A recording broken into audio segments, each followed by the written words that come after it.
we sat down. I don't know if you remember, but we sat down in Vegas and had a conversation. And I can't believe at my age you're going to take a chance on me and offer me a contract.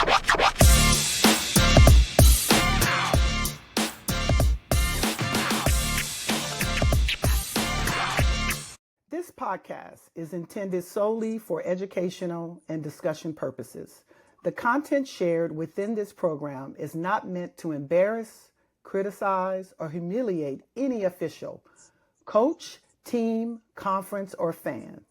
Our goal is to educate, inform, and promote a deeper understanding of the art and the profession of officiating, providing insight that benefits all who love and support the game. Welcome to another episode of The Play is the Play. This is, you know what, I am so excited with this episode. I have one of my, I guess, you know what, I don't know, Kathleen, do I call you veteran or up and coming? I think you're kind of in the middle, which is kind of neat. We're going to have a really nice, unique conversation about Kathleen Kassidy.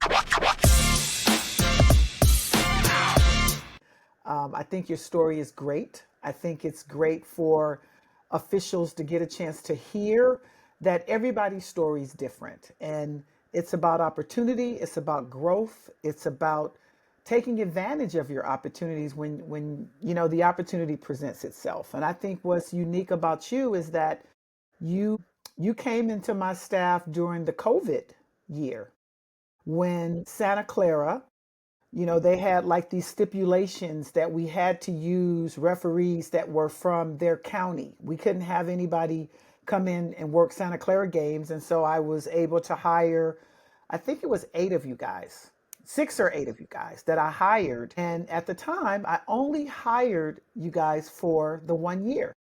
Mhm. But here's what happens. Unbeknownst to me, unbeknownst to you, you did so well that you were able to stay on my staff. I didn't want to let you go. I said, nope, you know what? You're in, you worked well, the staff loved you. But I think the key components to you is that you have been doing this for a long time and you're a seasoned referee. And I think in honesty, you just really never got your opportunity on a Division 1 level to show that you were capable of being a Division 1 referee. You know, because we can all be ready for whatever comes our way, but if we're not given that opportunity, you never know what's going to happen. And I think that's what's so unique about you, because you came in as a part-time referee. And how about that? I think, what is it? Has it been 6 or 7 years after? I can't remember how long. Yeah, that would have been 2020. So yeah, 5 years. 5 years. So here we are, 5 years going forward. You're on staff, and which is awesome, because I think the key component to you is that you just worked hard. And I really loved, I think one really, really good thing that you do well is that you're very calm on the floor. You're very poised on the floor. You communicate really well with our coaches. And I think for me as a coordinator, that was something that I saw in you. And I said, you know what? She deserves to be on my staff, not as a part-timer, as a full-time referee that can work, can be a part of. And the other thing that was so unique about you is that the staff just took to you and said, oh my God, I love working with Kathleen Kassidy. I love being around her. I love just who she represents. And I think, you know, for me, I listened to my staff because I know I felt that way. But it was really, really nice to hear how the staff thought of you, you know, and you kind of have a really kind of unique story. So just, you know, kind of tell us just a little bit about yourself and your career and your path, and just you'll bring it to the forefront of where we are today. Okay. All right. Well, first of all, I have to say thank you because I think one of the few things positive for me that came out of COVID was the ability to have the opportunity to work for you and then work my way into a full-time contract. And you took a chance, and I have to thank Wendy Daly for that because I believe she was the one who passed along my name to you, She amongst did. the others. Hmm. So I certainly, there are people you need to thank along the way who looked out for you, and she was one of them. Dating now for 24, 25 years. I can't remember exactly if I started in 2000 or '01. And for me, this is I don't want to say hobby. It's not a hobby. It's a profession. But I went into officiating to stay with basketball. I played in high school. I played in college, and I tried the coaching route. And I don't know. That just drained the life out of me. So it's like, how else can I stay with the game? And also stay in shape. So my best friend on the East Coast had gotten into officiating the year before, and she suggested it to me. So, anyways, long story short, I started obviously at the high school ranks, and I never took. I don't want to say I didn't take it seriously, but for me, it was a hobby at the time. I wasn't putting the time or effort in to go to camps because I would spend the East Coast. I'd spend time on the East Coast in the summer, and so it took me a little bit longer to kind of get serious about it and really sort of move up to the point where. Um, where I am today, obviously. I did work my way into a Division 1 contract for an assigner at the Big West, but I think I'm that kind of person that flies under the radar a little bit. I'm not a big personality, and I'm fine with that. I'm okay with how I work and how I present myself. But with COVID, you took a chance on us, and I I never knew, I never anticipated the the result it would end up with in terms of after that year of COVID, you invited me to staff camp. We sat down. I don't know if you remember, but we sat down in Vegas and had a conversation. And I can't believe at my age you're going to take a chance on me and offer me a contract because I am on the other side of my career for sure with officiating. I mean, I'm 56 years old now, and it's I had never approached officiating with my goal is to have X amount of D1 contracts. Like if it happened, it happened. If it didn't, it didn't. I would have been okay either way. And don't get me wrong, I am thrilled with where I am today. I'm happy with the opportunities, especially that you provided me. And yeah, you just never know. You've always heard the stories. You just don't know when the opportunity is going to come knocking, and just you have to be ready. And I don't know. Like I said, that was the one small positive thing that came out of COVID was to be able to work for you and your staff. And it is a absolute honor to be on your staff and to work with the people that I get to work with day in and day out. Well, you know what? It's an honor to have you. And like I told you, and I do remember us sitting down in Vegas at staff training and you said that. You said, "Wow, I just can't believe that you're taking a chance on me." And see, what I want you to know is that your age never ever played a factor for me. See, again, I looked at your age as maturity. I looked at your age as poise. See, and I look at probably because I see different things, and I think that's something that helps me with my staff because I do my best to individually get a chance to know a person and learn their assets. And I saw some tremendous assets in you. I saw how my even my veteran referees how they gravitated to you. How it wasn't and I think it's more I couldn't even say it was like a motherly way. It was more a mature way that they looked at how you approached working, how you approach games, how poised you were. And that obviously that comes from refereeing 25 years.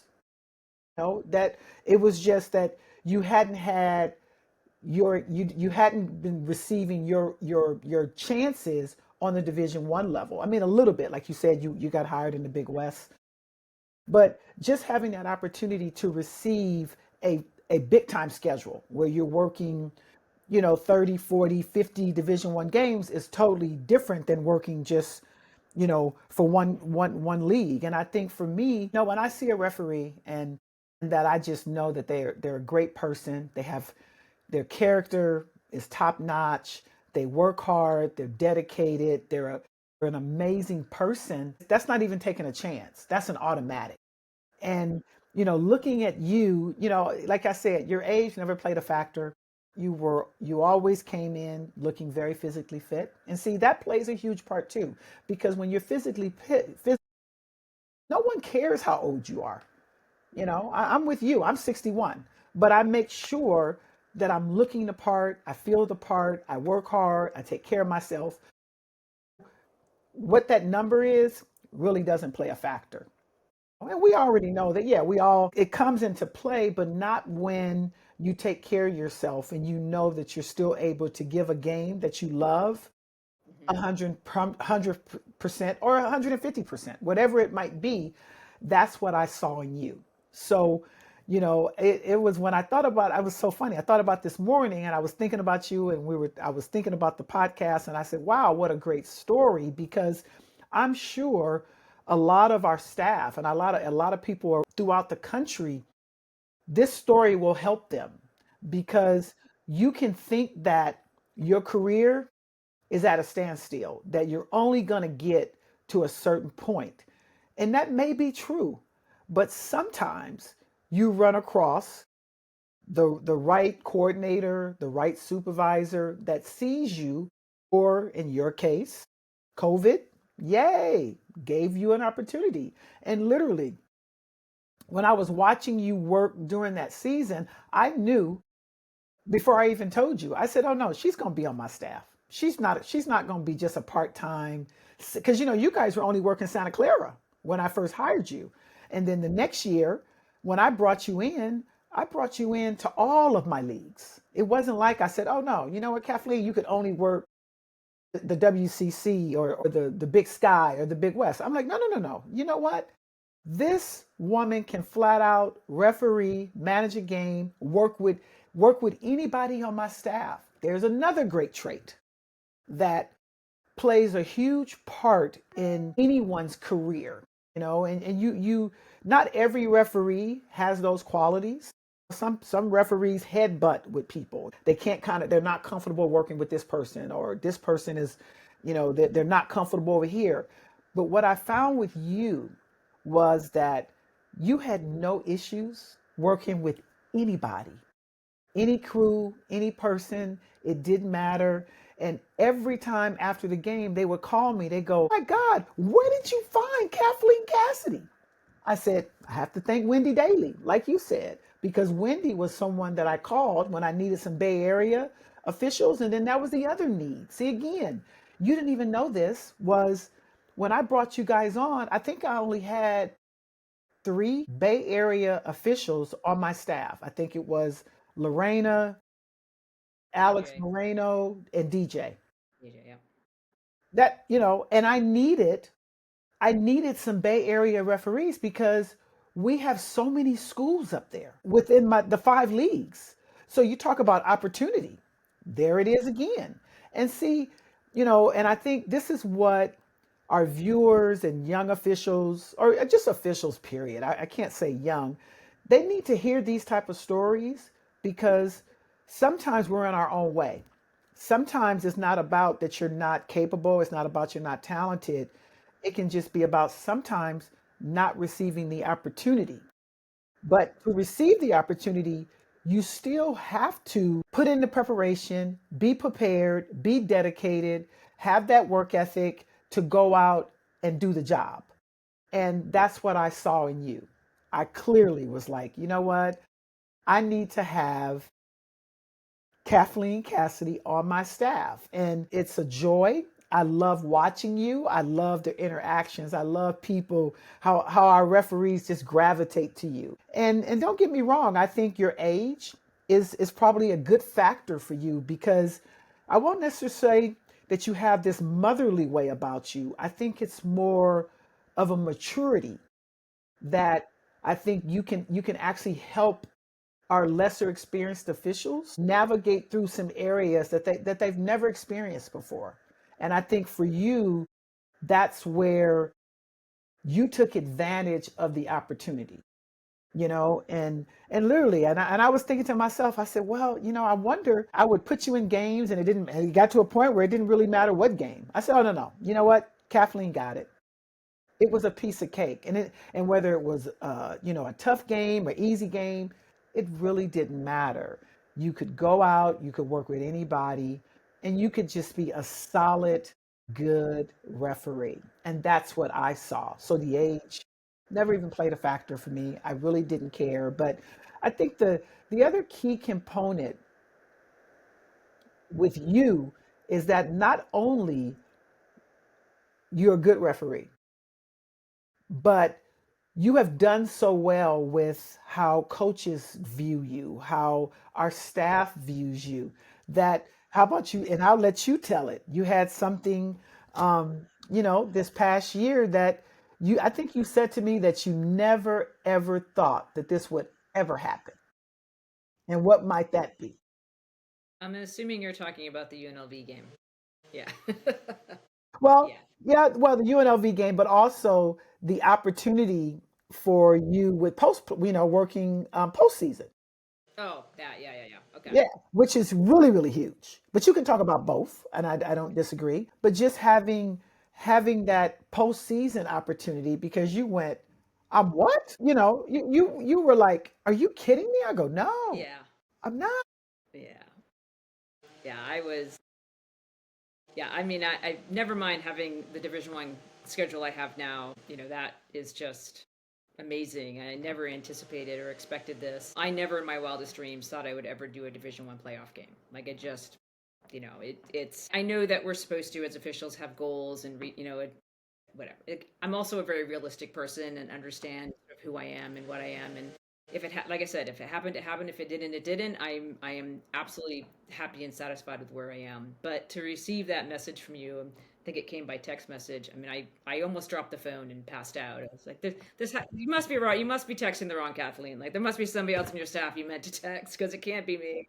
Yeah, But yeah, it was just. And but I also know and I understand, and I also have to thank.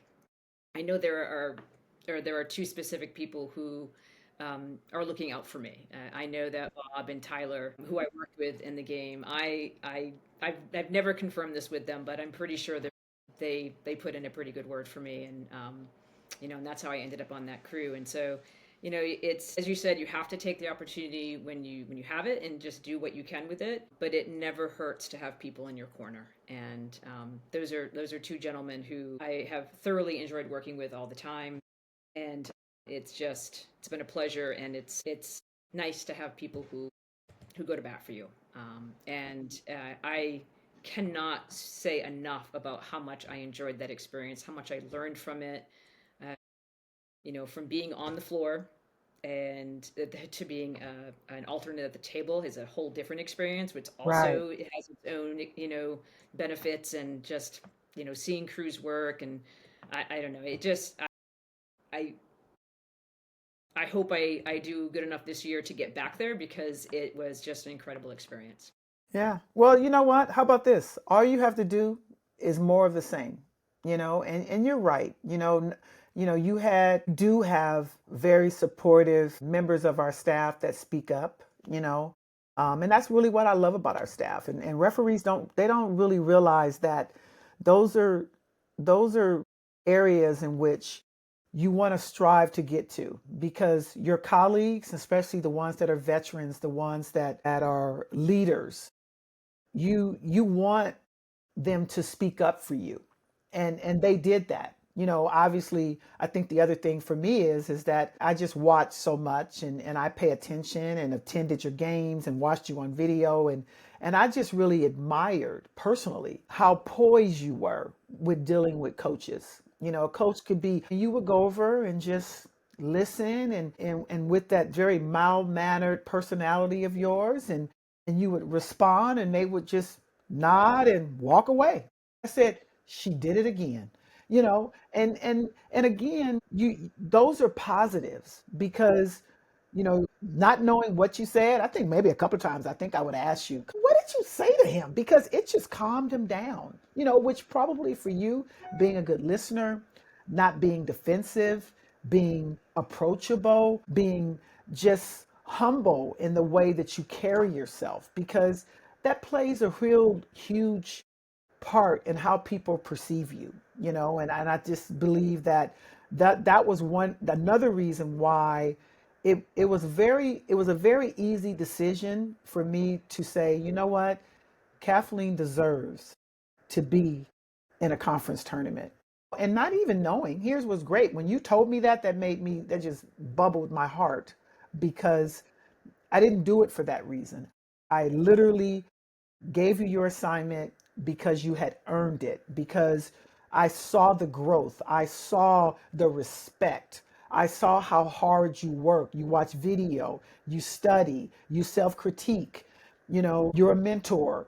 You did the things on a staff that a seasoned referee is supposed to do. And that has nothing to do with how old you are or how many years you've been on staff. And see, here's another positive. You're a good example of showing our middle of the pack and less experienced officials that you don't have to work for me for 10, 15 years to get in a conference tournament or receive some postseason action. It means nothing to me. What I love is that you're hardworking, you're dedicated, you study, you watch video, you do those basic fundamentals every night, and you're accepted. And that's what mattered. And what I saw was an official who has just earned their stripes. But you know what? They're just respected. And that had nothing to do with being on staff for 15 years, 20 years. Doesn't really play a big factor. It was you did the work and our staff saw it. And there's not one person that would not enjoy working with you, would not enjoy being around you because you just have that type of personality. And it's funny, and I really believe it's just your poise. You're very poised on the floor. You don't look rattled. You don't look like, this is over my head. Plays no factor. But those are very, very good assets to have. And you have had that. So, you know what? I just have to say that first of all, I thank you for taking the time to be here with me. I love having you on my staff. I look forward to watching you this season. I say, but the key thing is that you're just that example that proves it just tells the story that if you go out every night, you study, you work hard, you put yourself in the best positions to get your plays right. And none of us are perfect by no means. But you have to be able to admit that. You have to be able to look at plays and then get better. And just, you got to be a good communicator. And that's another one of your assets. You're a good communicator, and I swear, I don't know what you say to our coaches. And it could be sometimes you may not even have to say anything. It could just be your body language, it could be good eye contact. But one thing for you, you've never shied away from it. It's always been if they want to talk, you go over and talk. If you're standing there, they have something to say, you're going to listen and you're going to respond back. But the key thing is that when you respond, it's effective. And for a lot of us, for a lot of officials, they try to find their way with that. They're not sure how to deal with coaches or what works, what doesn't work. But I can say that you have some great assets because you know what works. And a lot of it's probably your poise. A lot of it's probably your real calm personality, but that shows strength. And we already know if you have that, that's gonna sell a lot of tickets with coaches, and even with your partners because I've had crew chiefs call me after games and something happened in the game and like Bob, he would say, man, I asked Kathleen Kassidy, she was dead on the spot. She told me exactly what she had on it or what we needed to do or where we needed to go, and it was done. But see, here again, that's the confidence that you have instilled in who you are and all of your crew chiefs. They know that. They rely on that. They know that if you're coming to them with some information, they believe you because most times you're right, and which is another asset. So, it's just great. I love watching you grow, and I'm sure there's a lot more to go. We're not even done, not at all. I'm sure. Season's getting ready to start, and I look forward to just watching you.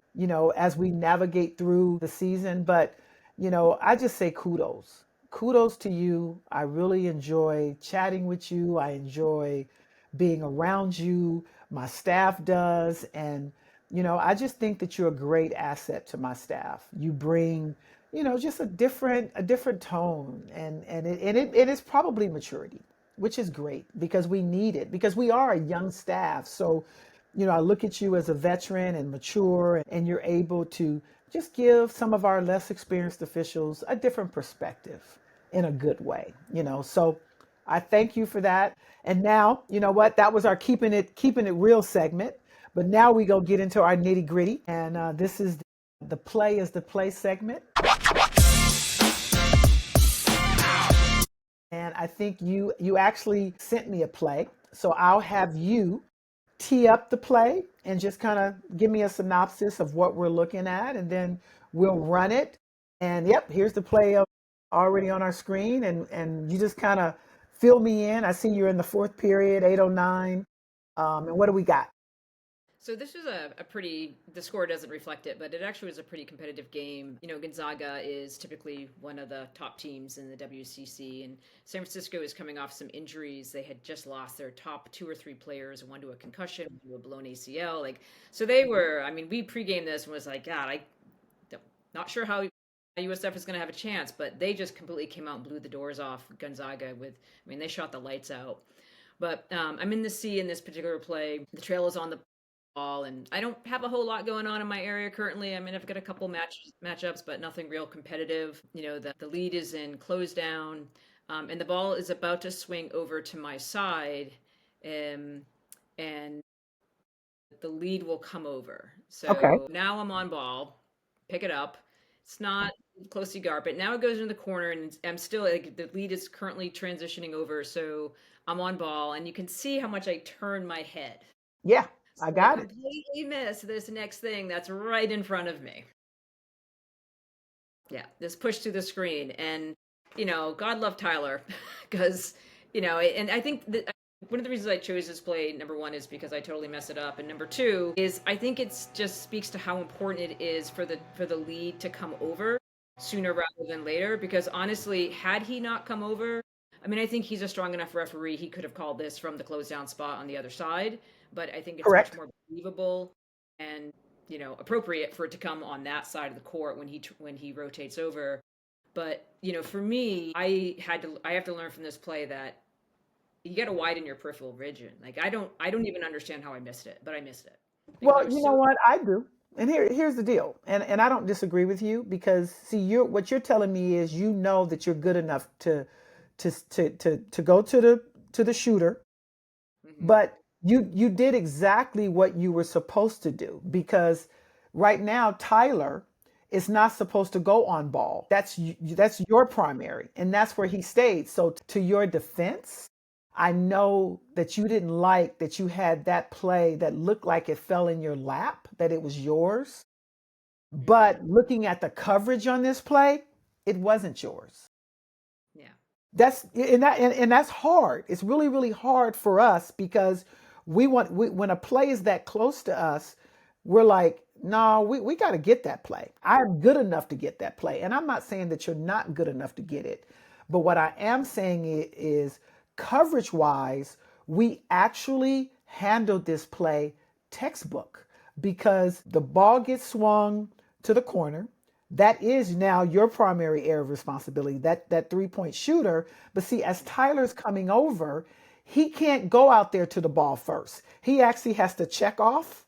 And the good thing is that he's a veteran crew chief that there was nothing else for him to look at because when that screen is set, his eyes are already up there.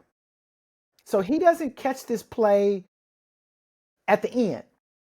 Clearly he is on it as he's coming over. As you see him already looking up there, he's already at that free throw line extended up there. And when you turn your head, he already knows you're on ball. So we already said it's impossible for you to go on, for you to be on ball, leave your primary area to go into your secondary to catch it at the end because you wouldn't have caught that at the beginning because it happens so fast because as they pass it down to the corner, that's your play. And it's a competitive matchup in a corner because she's defending. She wasn't like letting her just stand there. So it's not like you could take a peek at your elbow right in front of you. You had to stay with that because you wasn't sure if she was going to try to shoot it, if she was going to try to drive and penetrate.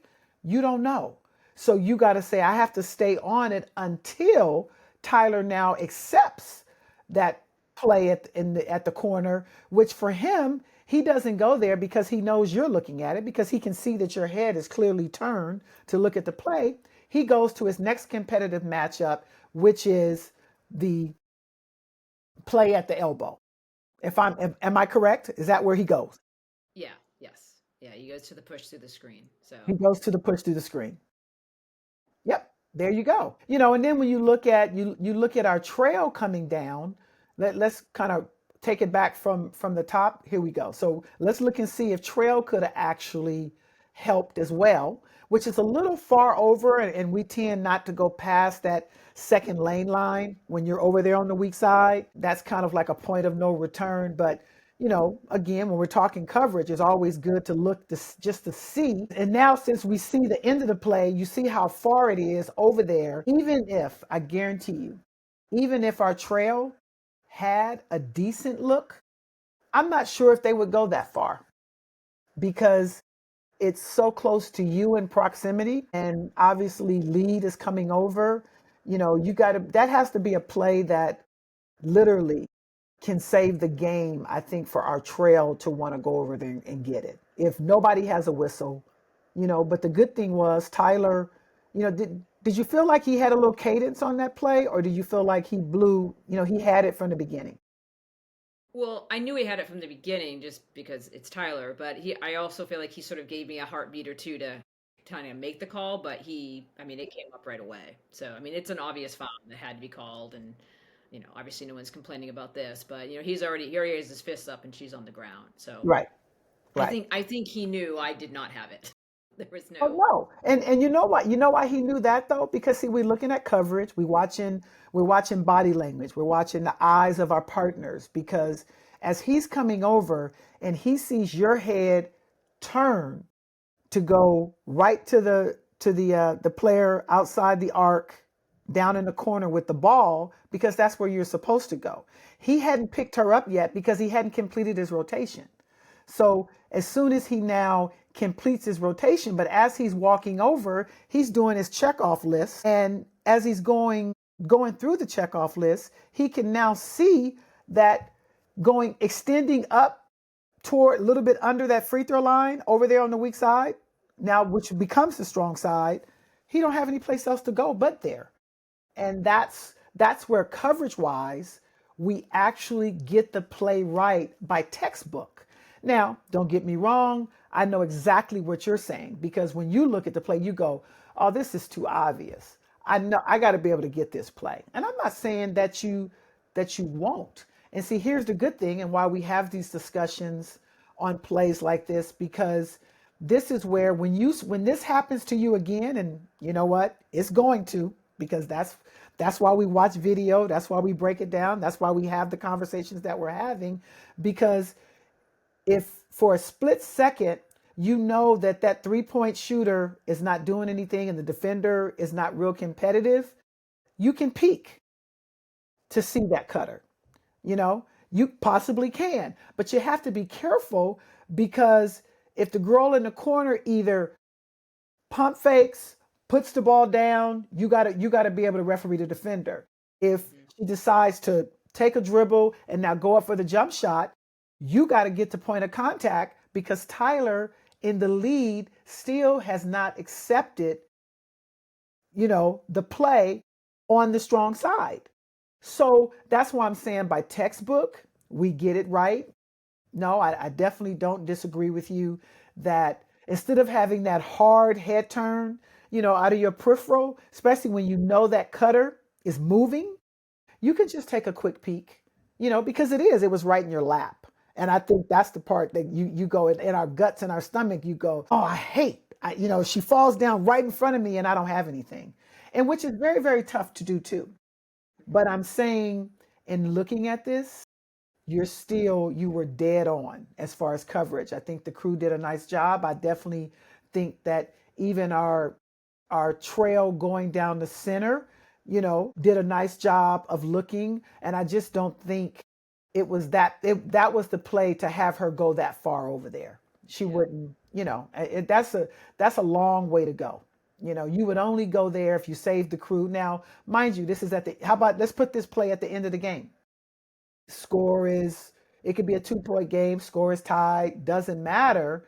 And now we have this play and our center actually could see it and we have no whistle. Hindsight, that center can go over there and get that push through the screen. As long as they could see it from the beginning and they were 100% on the play. Yeah. Because we already know at the end of games, and of course with time and score, the center could come get the play if they needed to. But it would take a lot of intestinal fortitude to go that far in the Yeah. center to be able to say, you know what, I can get that play. I don't know too many, we probably have a couple of people on our staff, but here's the other good thing on our staff is that we're we're getting so much better with being fundamentally sound. We're getting so much better of staying in our primaries. We're getting so much better of calling the obvious. I love that our staff, we watch video. Sometimes we watch it together, we watch it individually. We watch it sometimes after games. Sometimes we'll go to a restaurant, we'll have the iPad and watch it while we're having a little dinner after. And I think, and that's the growth of our staff, is that every night you must, I don't care how easy the game was, I don't care how well you thought you did, you have to go back and look at that videotape because there you will always find a couple of little fine-tuned things that you can tighten up. Either it's mechanically, it can be call selectivity, it could be judgment, it could be just intestinal fortitude, knowing, having the gut to go get a play, having the gut to give your partners the right information. And I think that's where our video work comes in, where if you're watching video, you have all these plays that you put in the back of your head and you don't need them. You just store them. It's like you just store it. No different than like with me. I watch so much video that you guys like. You put that play up, and I go, I remember you and I talked about that play because literally, I have so many plays stored in the back of my head that they can just all I have to do is see it from just an instant. And I go, I remember the play. I remember the game, you know, and it becomes easy. And I think this is something like with our discussion, what you and I are having, is that officials need to know you never take a night off. You go, never take plays off. And you want to remember when the game is over, it's time to do some different type of work because for us officials that are trying to develop and trying to get better, it's an everyday ongoing process. It doesn't stop. And I think if you stop doing that, you stop developing, you stop growing, you stop learning. And we one thing we've learned in this game today, I tell I you know and I said it in our meeting in Phoenix. I go, if you're not excited about women's basketball today, you need to go because our game is amazing. It's incredible. And to be a part of it, I am thankful. I don't take it for granted. I don't take it for granted as a coordinator. I don't take it as a granted as a person who has been involved in women's basketball since they were in grade school because it has evolved and it has changed over the years. And where we are today, oh my God, we are at the highest level. So for me and for you, that means work. That means dedication. That means commitment. That means watching video, learning, discussing plays, doing what you and I just did, because that play is going to happen again. I guarantee you. Absolutely. It's going to happen again this year. Knowing me, knock on wood, it's probably going to happen on your first game or your next game. You know what I'm saying? You know how it always happens. You go, God, and you're going to call me. You're going to say, you know what, boss? How about this? You did it. I was in the game, pushed through the screen, fell right in my lap, and here I am. Yeah. But this time, I guarantee you, and even in this case, because you did not screw this play up, I know what it feels like, but when you really, really look at coverage wise, you didn't. But I know what you mean because you're like, I am good enough to get the play. But you could only get the play if you can see it from the beginning. That's the other key thing. If that, and again, I commend you because you didn't see it from the beginning. You saw the aftermath. You saw what you think happened on the play, but you can't have a whistle on it if you're not sure what happened from the beginning. That's the key to us being very, very successful is that we put our eyes where they need to be to get a play from the beginning. Yeah. And that was a huge lesson from Lisa Jones' video that she put up of like she saw the whole play, and the other two refs saw the end, and Exactly. you know The play from the trail. would have gotten Right. it wrong, but she had it because she saw the whole thing. And the other thing with video that I like to do is not just look at where I am, but to put myself in Tyler's spot, like for the next time of like, okay, the next time I'm the lead, like this is what I need to do. I need to make sure that I don't go direct to the ball. I need to Bingo. pick up the off-ball play. So it's not just sort of me being in the C and doing this better for the next time, but it's also in the other positions of like, I'm not critiquing my fellow officials. I'm putting Right. myself in their spot for the next time of like, Absolutely. here's what I need to do in the future. But see, that's the video work. See, Yeah. there's the key component to our conversation.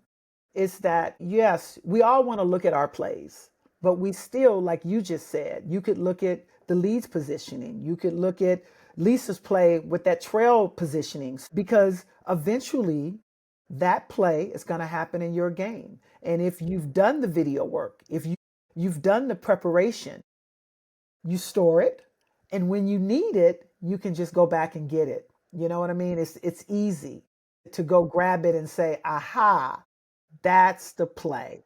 I got it." And you know what? And it comes down to what my favorite slogan, which you got one of my favorite hoodies on. The play is the play. And it is what it is. And I think, you know, that slogan is so awesome because we can sometimes get in our own heads. We can sometimes want to make things to be what we want them to be, make them be what we think the game needs. When it's all said and done, and I say this to all of you, the reason why I say the play is the play, because you can never, ever, ever get in trouble, Kathleen, for doing your job, for seeing the play from the beginning and just calling it for what it is. You're going to be successful. And it's a simple slogan, but it means a lot. And what we do, so it's something, it's almost like a little anthem that we kind of created for ourselves because you can always come up with different things to make you not do something. We can talk ourselves out of doing something versus, you know what? How about getting good position? The play is obvious. You got your eyes where they need to be. You're refereeing a defender, and you just blow your whistle because you're 100% on the play, period. And you can never, ever be wrong. I don't care which way the play goes. You're never wrong if you're 100% on the play. And that's what that means. So, you know what? I just say thank you. You know what? I'm happy to have you on my staff. I am so happy that you took a little bit of your afternoon to just share a little bit of your time, and let the world just get to know and get to meet Kathleen Kassidy because you know what? It's a treat. It's always a treat for me. I always love just talking with you. I love your personality. I love your calm demeanor. You're poised. It's just great to be around you. And you're an asset to my staff. You really are. So I just want to say thank you.